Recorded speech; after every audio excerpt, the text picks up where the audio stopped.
ఒకానొకప్పుడు అగస్తి అనబడేటటువంటి ఒక దివ్యమైన మునీంద్రుడు ఈ అస్త్రాన్ని అగ్నివీషుడు అనబడేటటువంటి ఒక మునికి ఇచ్చాడు.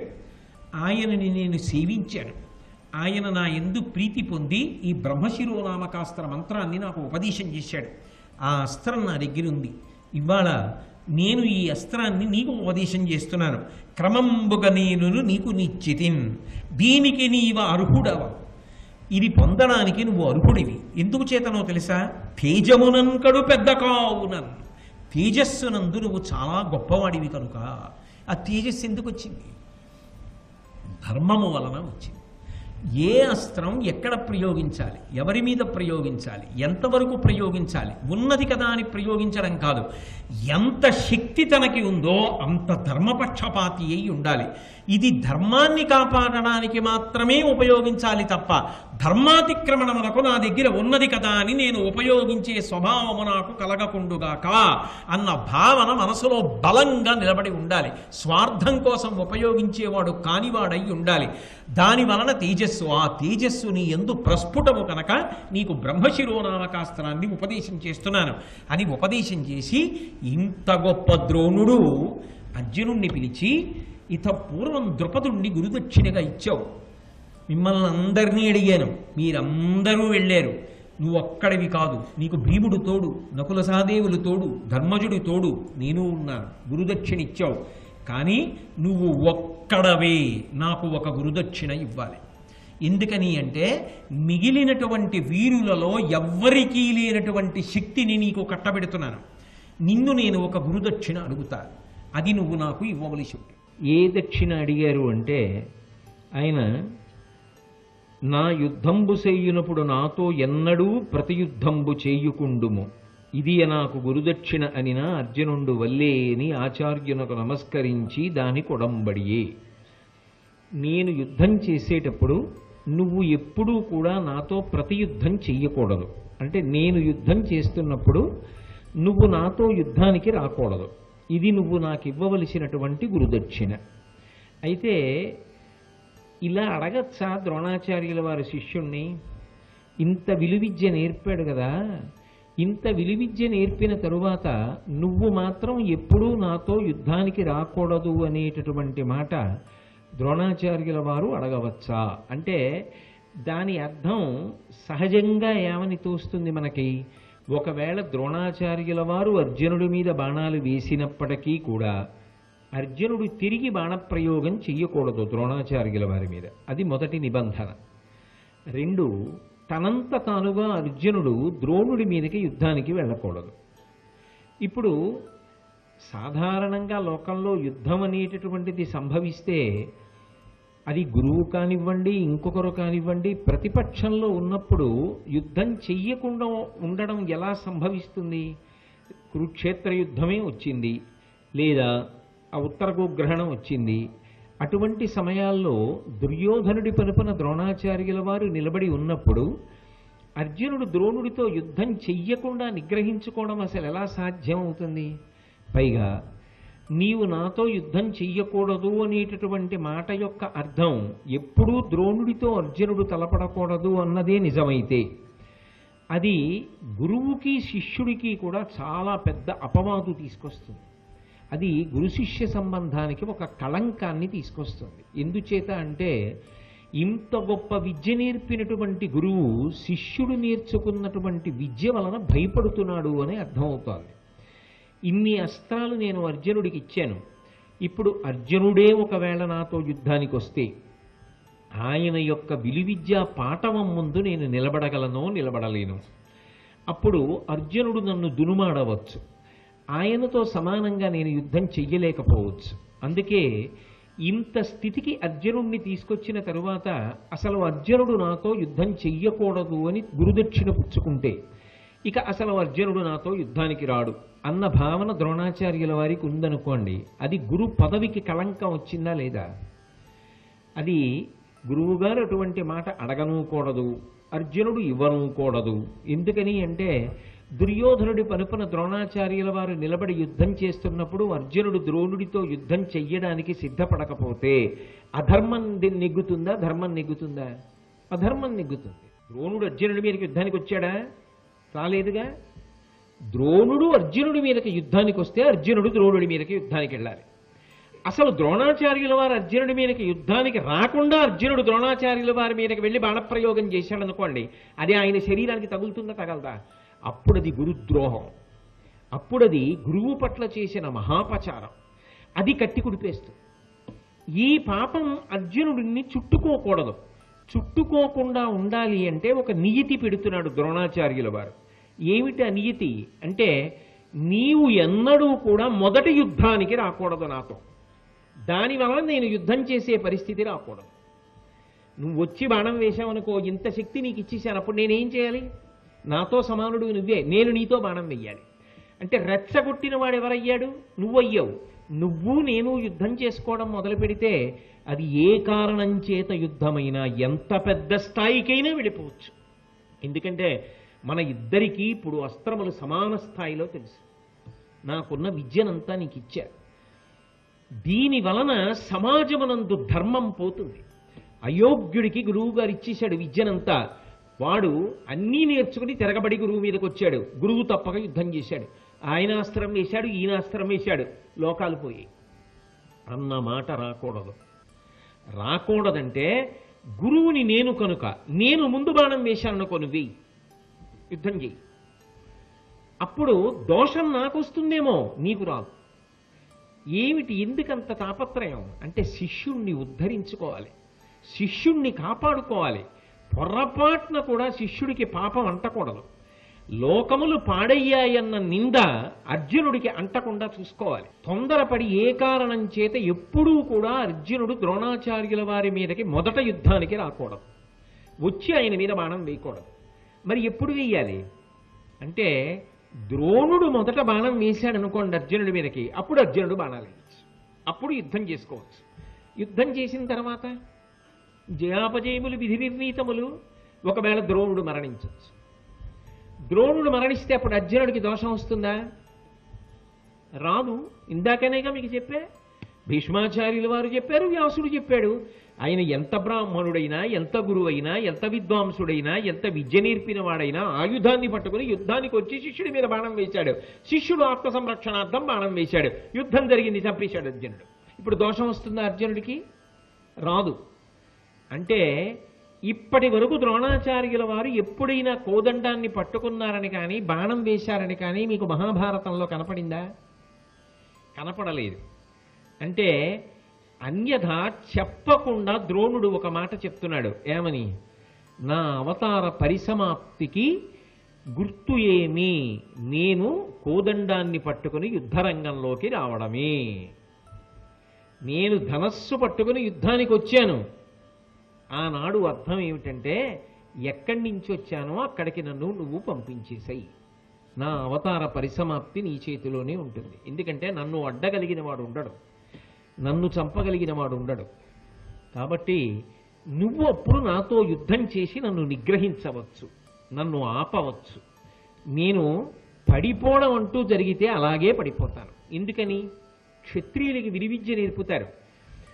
నేర్పినప్పుడు ఆ విలువిద్యలో ఉండేటటువంటి మొదటి నియమం ఏమిటంటే, ఒక బలహీనుణ్ణి రక్షించడానికి క్షాత్రమున్నవాడు యుద్ధం చేసి బాణపు దెబ్బలతో చచ్చిపోవాలి తప్ప పిరికి పందయ్యి ఇంటికి పారిపోకూడదు. ఇంతమందికి ఈ విద్య నేర్పిన ద్రోణుడు తానే ఒకవేళ ధనస్సు పట్టుకుని యుద్ధానికి వస్తే అలాగే మరణించాలని కోరుకుంటాడు కదా. అప్పుడు అలా కొట్టగలిగిన వాడివి నువ్వే. దృష్టజ్యుమ్నుడు అలా కొట్టలేడు. ఎందుకు కొట్టలేడు అంటే అర్జునుడితో సమానుడు కాడు. నిజానికి ద్రోణాచార్యుల వారు ధనస్సు పట్టుకుని పూర్తి స్థాయి యుద్ధం చేయిస్తూ ఉండగా కారణజన్ముడైన దృష్టజ్యుమ్నుడు ద్రోణాచార్యుల వారిని వధించలేడు. నిగ్రహించడం అంటూ జరిగితే నువ్వు ఒక్కడివే నిగ్రహించగలవు. కానీ అది ఇవాళ నీకు తెలిసింది కాబట్టి, ఇన్ని అస్త్రాలు ఇచ్చాను కాబట్టి తొలి బాణం నీ నుండి నా మీద పడకూడదు. మహాపాపం సంక్రమించి పాడైపోతావు. అప్పుడు నిన్ను నిగ్రహించడానికి నేను రెండో బాణం వేసి యుద్ధం జరిగితే లోకాలు పాడైపోతే మన ఇద్దరికీ అప్రతిష్ట వస్తుంది. మహానుభావుడు ఎంత దూరం ఆలోచించాడో, శిష్యుణ్ణి ఎంత ఉద్ధరించుకున్నాడో. కేవలం అస్త్రాలు చెప్పడం కాదు, కేవలం విలువిద్య చెప్పడం కాదు, ఎంత కట్టడి చేశాడో చూడండి. ఏ కారణం చేత కూడా ఇద్దరి మధ్య నిష్కారణ యుద్ధం ప్రారంభం అవడానికి అవకాశం కాని కలగకుండా ద్రోణాచార్యుడు నిగ్రహించగలిగాడు. అయితే ఈ పాఠం బాగా అర్థమవ్వాలి అంటే సంస్కృత భారతంలో ఒక వాక్యాన్ని ప్రయోగించారు. అందులో యుద్ధేహం ప్రతియోధ్యవ్య యుద్ధమానస్త్వ యానఘా అన్నారు. అంటే ఎప్పుడైనా సరే యుద్ధం అనేటటువంటిది నేను ప్రారంభం చేసి నీ మీద బాణాలు వేస్తే నువ్వు బాణాలు వెయ్యాలి తప్ప నీ అంత నువ్వుగా నా మీద బాణప్రయోగం చెయ్యవద్దు. నేను రాజ్యాన్ని రాజ్య పరిపాలనని పక్కన పెట్టి మంత్రులకు అప్పగించి బ్రాహ్మణ సేవ చేస్తూ వెడతా. అటువంటి మహావీరుడైనటువంటి కొడుకుని, అంత గొప్ప కూతుర్ని నాకు బిడ్డలుగా పొందగలిగినటువంటి అవకాశాన్ని, అధికారాన్ని యజ్ఞం చేసి కట్టబెట్టగలిగినటువంటి మహాపురుషులు ఎక్కడున్నారో వెతుక్కుంటారు అని బయలుదేరాడు. బయలుదేరి భారతదేశం అంతటా తిరుగుతున్నాడు. ప్రత్యేకించి నదీ తీరాలలో కుటీరాలు వేసుకుని ఉంటారు. వానప్రస్థాశ్రమము అని, గృహస్థాశ్రమం తర్వాత వానప్రస్థాశ్రమం స్వీకరించి కేవలం భార్యతోటి తపస్సు చేస్తూ ఉంటారు, ఇంద్రియములను నిగ్రహించి. మహాతేజోమూర్తులు, గొప్ప గొప్ప విద్యలను అభ్యసించిన వాళ్ళు ఎక్కడున్నారు, వాళ్ళ ద్వారా చేయించాలి ఆ యజ్ఞం. కాబట్టి ఇప్పుడు వాళ్ళని వెతుక్కుంటూ తిరుగుతున్నాడు. తిరగగా తిరగగా తిరగగా తిరగగా ఆయనకి ఒక చోట అనేక దేశాలు తిరగగా గంగానదీ తీరంలో వానప్రస్థ ఆశ్రమంలో ఉన్నటువంటి కాశ్యప గోత్రానికి సంబంధించినటువంటి యాజీ, ఉపయాజీ అనబడేటటువంటి అన్నదమ్ములు దర్శనమయ్యారు. ఎవరినో విచారణ చేశాడు. వీళ్ళిద్దరిలో ఎవరు సమర్థుడు అని అడిగాడు. మరి బ్రహ్మస్థానంలో కూర్చుని యజ్ఞం చేయించాలిగా, అందులో నైపుణ్యం చూడండి. పెద్దవాడు కదా అని చట్టుకునేం తొందరపడలేదు. పెద్దవాడైతే మాత్రం చిన్నవాడు గొప్పవాడు కాకూడదని ఎక్కడుంది? అందుకని వీళ్ళిద్దరిలో ఎవరు బాగా సమర్థత కలిగిన వాడు, అంత గొప్ప యజ్ఞం చేయించాలంటే ఇద్దరు కారణజన్ములు సృజింపబడేటట్టుగా చెయ్యాలంటే మాటలా. కాబట్టి ఎవరు చేయిస్తారని అడిగారు. అడిగితే ఎవరో అన్నారు, తమ్ముడు గొప్ప సమర్థుడు, అన్నగారి కన్నా కూడా తమ్ముడే గొప్ప తపశ్శక్తి ఉన్నవాడు, ఆయన చేయించగలడు అన్నారు. ఈయన ఉపయాజి దగ్గరికి వెళ్ళాడు. వెళ్ళి ఆయనకి నమస్కారం చేశాడు. ఆయన కనుబొమ్మలు ఎగరేశాడు. ఏమన్నాడు? ఆయన ఏం పెద్ద మాట్లాడు, ఆయన హడావిడి, ఆయన తపస్సు ఆయనది. కాబట్టి ఈయన ఆ ఉపయాజి దగ్గరికి వెళ్ళి, మునినాథ, నాకు సత్సుత జననంబగునట్టి క్రతువు సద్విధి గావించిన కృతకృత్యుడనగుదుం కొనుమిచ్చద నీకు 1,00,000 గోధేనువులన్ అన్నాడు. నాకు 2 కోరికలున్నాయి. ఒకటి, అర్జునుడికే భార్య కాదగినటువంటి ఒక గొప్ప కన్యకామణి నాకు కూతురుగా రావాలి. అటువంటి కూతురు పుట్టడానికి యజ్ఞం చెయ్యాలి. అలాగే అవధ్యుడు, ఎవ్వరూ చంపలేరు ద్రోణుణ్ణి. భరద్వాజ మహర్షి యొక్క కుమారుడు. అటువంటి ఆ ద్రోణాచార్యుల వారిని యుద్ధంలో చంపగలిగినటువంటి కొడుకు నా కడుపున పుట్టాలి.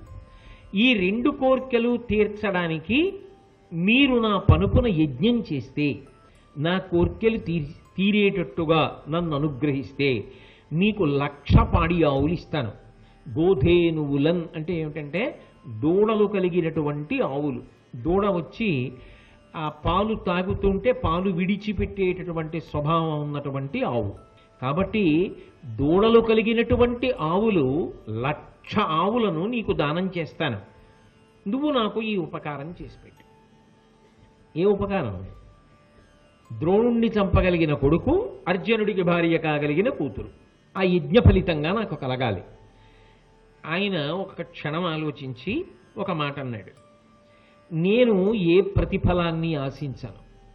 నాకు ఈ ఫలం కావాలన్న కోరిక లేదు. నేను ఎప్పుడూ తపస్సు చేసుకుంటూ ఉంటాను. ఏ కోరిక లేకుండా ఉంటాను.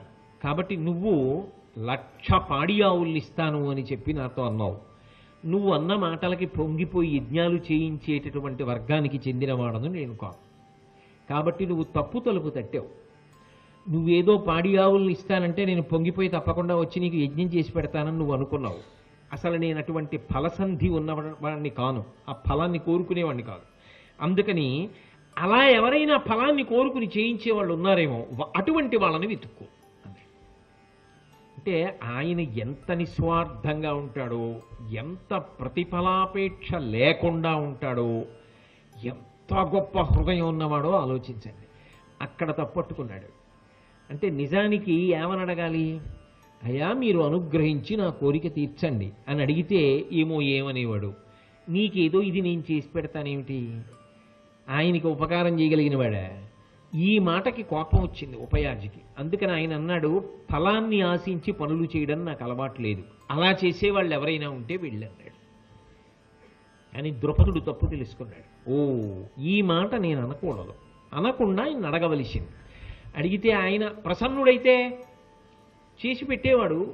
ఆ తర్వాత ఆయనకి కావాలంటే ఏమైనా అడిగేవాడేమో. కానీ నేనేమిటి బేరం పెట్టడం? ద్రోణాచార్యుల వారి వధ చెయ్యగలిగిన కొడుకు పుట్టడానికి, అర్జునుడికి భార్య కాగలిగినటువంటి కూతురు పుట్టడానికి ఖరీదుల చావులే దూడలునే.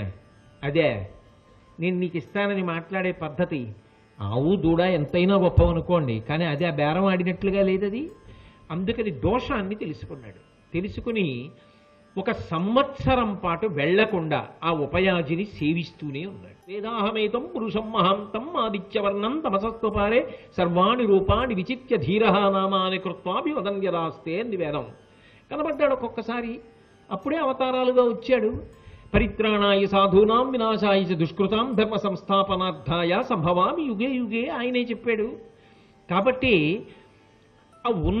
ఉన్నాడనబడుతున్న వాడెవరున్నాడో వాడికి కొంత ప్రీతితో పూజ చేస్తాడు. అయ్యా నువ్వు ఇంత ఉపకారం చేస్తున్నావు, ఇదిగో ప్రీతితో చేస్తున్నారు కనుక, సాత్విక భావనతో ఉన్నారు కనుక, కొండంత దేవుడికి కొండంత నైవేద్యం పెడతారా? ఓ చిన్న బెల్లంగడ్డ. ఆయన అన్నీ తయారు చేస్తే మనం ఆయనకి ఏమి ఇస్తాం? ఓ బెల్లంగడ్డ పెట్టి ప్రేమతో అయ్యా పుచ్చుకోండి అంటే చాలరా నేను సంతోషించానంటాడు. అందుకు నైవేద్యం. ఇంకా సంతోషం కలిగితే యజ్ఞం చేసి హవిస్సు దేవతలకు ఇస్తారు మంత్రపురస్సరంగా. దాన్ని దేవయజ్ఞము అంటారు. బ్రహ్మార్పణం బ్రహ్మహవిహి అని కదూ. ఏది తింటున్నా అది ఈశ్వరార్పణమస్తు అనుకుని తినడం. ఈ లోపల ఈశ్వరుడు ఉన్నాడు, వాడికి ఇది చిందుగాక అనుకుని ఒకసారి నోట్లో వేసుకుంటారు, తింటారు. అంటే అలా చెయ్యడాన్ని దేవయజ్ఞం అంటారు. ఇంట్లో పూజ చేసి నైవేద్యం పెట్టండి, తినేటప్పుడు ఇది భగవంతుడి అనుగ్రహం అనుకోండి, యజ్ఞం చేసి దేవతలకి హవిస్సివ్వండి, దాన్ని దేవయజ్ఞము అంటారు. ఇది మహాయజ్ఞము. ఎందుకని? అందులో ఒక గొప్ప లక్షణం ఉంది, కృతజ్ఞత. కృతజ్ఞత అన్న మాట లేదనుకోండి, మనిషికి పశువుకి ఏమిటి తేడా? ఒకసారి ఒక ఉపకారం చేసిన వాడిని గుర్తు పెట్టుకుని స్మరిస్తే కృతజ్ఞత. వాడెవరో నాకు తెలియదు, కానీ నేను రాత్రి నిద్రపోయినప్పుడు వాడు ఊపిరి తీయిస్తున్నాడు, వాడెవరో నాకు తెలియదు. కానీ నేను తిన్నది జీర్ణం చేస్తున్నాడు, వాడెవరో నాకు తెలియదు. కానీ నా లోపల నీళ్ళు అయిపోయాయని నాకు తెలియదు, నీ లోపల నీళ్ళు అయిపోయాయని దాహం రూపంలో నాకు చెప్పాడు. నా లోపల పదార్థం అయిపోయిందని నాకు తెలియదు, ఆకలి రూపంలో మంట పుట్టించి వాడు చెప్పాడు, లోపల పదార్థం అయిపోయింది, నీరసపడిపోతున్నావు, తినమని చెప్పాడు. నేను అదే పనిగా తిరుగుతుంటే బడలిపోయావు, నిద్రపొమ్మని ఆవలింత రూపంలో చెప్పాడు. నేను నాలుక రుచికి వశపడి ఎక్కువ తినేస్తే తిరుడుపు రూపంలో చెప్పాడు, ఇక తినకు కడుపు పట్టదు అన్నాడు. వాడెవరో నాకు ఇన్ని ఉపకారాలు చేస్తున్నాడు, వాడు నాకు కనపడి ఉండి ఉండకపోవచ్చు, కానీ వాడొకడు ఉన్నాడని నేను నమ్ముతున్నాను. కాబట్టి వాడికి నేను ప్రీతితో చేసినటువంటి నైవేద్యం కానీ యజ్ఞం కానీ ఇవి దేవయజ్ఞము అని పిలుస్తారు. అందులో కృతజ్ఞతా లక్షణం ఉన్నది. అది విస్తరించిందనుకోండి, మీకు ఏ చిన్న ఉపకారం చేసిన వాళ్ళనైనా సరే మీరు ప్రేమతో చూడకుండా ఉండలేరు. అప్పుడు ప్రేమ భావన మిగులుతుంది మనుషుల మధ్య. ఆ ప్రేమ భావన ఏం చేస్తుంది? శాంతికి కారణమవుతుంది. అందుకే అది మహాయజ్ఞములలో మొదటిది. అందుకే దేవయజ్ఞము, రెండవది పితృయజ్ఞము. ఈ శరీరం ఉండడానికి కారణం ఎవరు? నా తల్లి తండ్రి. వారు ఉన్నంత కాలం భక్తితో వాళ్ళని సేవించడం, వాళ్ళ శరీరం పడిపోయిన తరువాత ఆ రోజు జ్ఞాపకం పెట్టుకుని వాళ్ళకి శ్రాద్ధకర్మ చేయడం, స్వధామంత్రంతో వాళ్ళకి ఇవ్వవలసినటువంటి పదార్థాన్ని వాళ్ళకి అందించడం. ఇది పరమ శ్రద్ధతో గౌరవంతో తల్లిని తండ్రిని జ్ఞాపకం పెట్టుకుని వాళ్ళు శరీరం విడిచిపెట్టేసినా సరే ఆ రోజు జ్ఞాపకం తెచ్చుకొని ఒక్కసారి తల్లిని తండ్రిని గుర్తు తెచ్చుకున్నవాడు ఎవరుంటాడో వాడు కృతజ్ఞతా లక్షణం ఉన్నవాడు, ప్రేమ కలిగినవాడు, తను ఉండడానికి ఎవరు కారణమో వాళ్ళని స్మరించి కన్నుల నీరు నింపినవాడు. రాముడంతటి వాడు దశరథ మహారాజు గురించి ఏడ్చాడు. తల్లి తండ్రి పట్ల ఆ గౌరవం చూపించలేకపోతే ఇక ఆ జీవితానికి ఏం ప్రయోజనం ఉంటుంది? కనీసం 364 రోజులు నువ్వు సంతోషంగా గడిపినా వాళ్ళేం కాదనలేదు. వాళ్ళ శరీరం పడిపోయిన రోజు జ్ఞాపకానికి తెచ్చుకొని ఇవాళ వాళ్ళ శరీరం పడిపోయినప్పుడు కూడా నా బిడ్డలు సంతోషంగా ఉండాలని కోరుకుంటూ ఆఖరి ఊపిరి విడిచిపెట్టారే, బ్రతికున్నంత కాలం అంత ప్రేమతో నన్ను సాకి పెంచి పెద్ద చేశారే, అటువంటి తల్లిదండ్రుల శరీరం విడిచిపెట్టిన రోజు అని గుర్తు పెట్టుకుని శ్రాద్ధకర్మ చేసిన వాడెవరున్నాడో వాడు పితృయజ్ఞమును చేసినవాడు. అథవా దేవతార్చన చేసినప్పుడు, పూజ చేసినప్పుడు వాళ్ళకి తర్పణ విడిచిపెట్టాలి. పితృతర్పణ అని ఈ బొటన వేలు వీధిగా నీళ్లు విడిచిపెడతారు. పితృతర్పణ చెయ్యాలి, అది పితృయజ్ఞం అంటారు. అలాగే భూతయజ్ఞం. మనతో పాటుగా ఈ ప్రపంచంలో ఎన్నో భూతములు, ఎన్నో ప్రాణులు బ్రతుకుతున్నాయి. వాటి వల్ల నేనేం ఉపకారం పొందానండి అని అనడానికి వీల్లేదు. వసంత ఋతువులో నా ఇంట్లో నేను తిరుగుతుంటే ఎక్కడో 2 వీధుల అవతలున్న మామిడి చెట్టు మీద కోయిల కూసింది. నేను అక్కడ నిలబడి అబ్బా కోయిల ఎంత బాగా కూస్తోందో అని విన్నానా? ఆ కోయిల పాట విని నేను సంతోషించానా? ఆవు పాలిచ్చిందా? తల్లి లేని పిల్లలు ఆవు పాలు త్రాగి బ్రతుకుతున్నారా? ఆ ఆవు పాలతో అభిషేకం చేసి నేను పుణ్యాన్ని మూట కట్టుకుంటున్నానా? మరి ఈ సమస్త భూతములు నాకు ఉపకారం చేస్తున్నవేగా. అసలు ఉపకారం చెయ్యనిదే ఉంది లోకంలో? ఒక చీమ క్రమశిక్షణని నేర్పుతుంది. ఎప్పుడో వర్షాకాలం వస్తుందని ఇప్పుడు ఇంత పంచదార రవ్వ నోట్లో పట్టుకొని ఇలా మనుషులు తిరుగుతారని అలా గోడ నుంచి ఎవరికీ అందకుండా ఊచ పక్క నుంచి ఎక్కడి నుంచో ప్రయాణం చేసి ఎక్కడో ఉన్నటువంటి ఓ చిన్న కన్నంలో ఈ చిన్న చిన్న రవ్వలన్నీ దాచుకుని వానాకాలం వచ్చినప్పుడు బయటికి రాకుండా పంచదార రవ్వలు భోజనం చేస్తూ చక్కగా అందులో కూర్చుని కష్టపడి పనిచేయడం అంటే ఇలా బ్రతకడం నేర్చుకో అని నేర్పిందా చీమ నాకు. కాబట్టి ఇన్ని ప్రాణులు, ప్రతి ప్రాణి ఏదో ఒక ఉపకారం చేస్తోంది. ప్రతి ప్రాణి వల్ల బల్లి ఏమీ చేయలేదనుకుంటాం, ఎన్ని పురుగుల్ని పట్టి తింటుంటుందో అది. లేకపోతే అవన్నీ వచ్చి మీనబడి కుట్టేస్తే ఎన్ని విషజ్వరాలు వస్తాయి. ఆ బల్లులన్నీ పట్టుకు తింటాయి.